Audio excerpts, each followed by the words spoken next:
I've played with a one-handed backhand for over 15 years. For many, many years, I was not turning enough, and this is a big problem that many players face.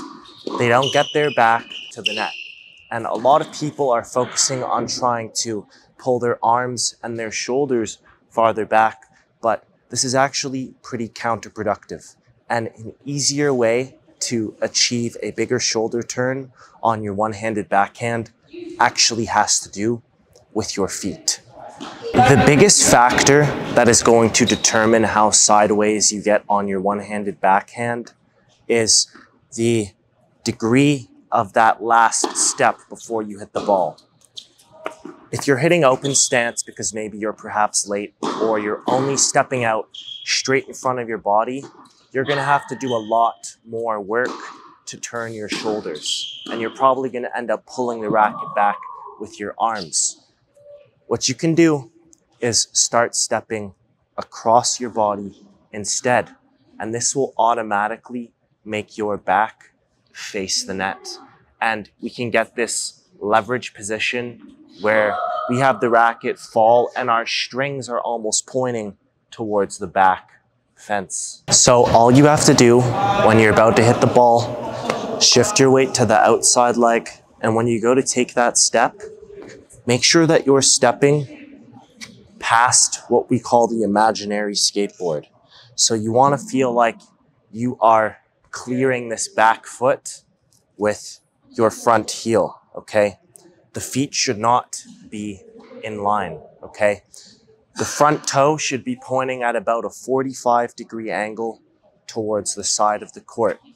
And from here, it's not only going to be easier to get a bigger shoulder turn and a bigger range of motion when we uncoil, but it'll also be easier to stay sideways during the stroke, which is a huge problem a lot of people have on the one-handed backhand.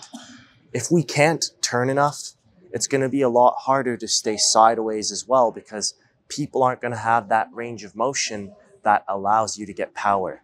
So when you step across your body, we're able to get more than sideways so that we can stay sideways during the swing, and this will help us effectively hit to our target on a straight line. We can study 3 players on the one-handed backhand who 99% of the time all step across their body. We see Roger Federer completing this move. We can see Wawrinka completing this move. We can see Tsitsipas creating this move. And if you watch these players, they all step across the imaginary skateboard and across their body.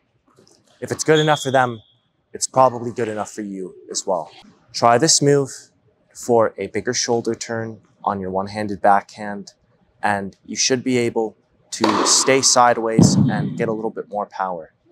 If you like what you learned here, I recommend taking the next step and going into my online course, because it takes these concepts and builds on them and shows you a complete system for enjoying tennis for the rest of your life. You can get started by clicking the link down in the description, and you can sign up on my website.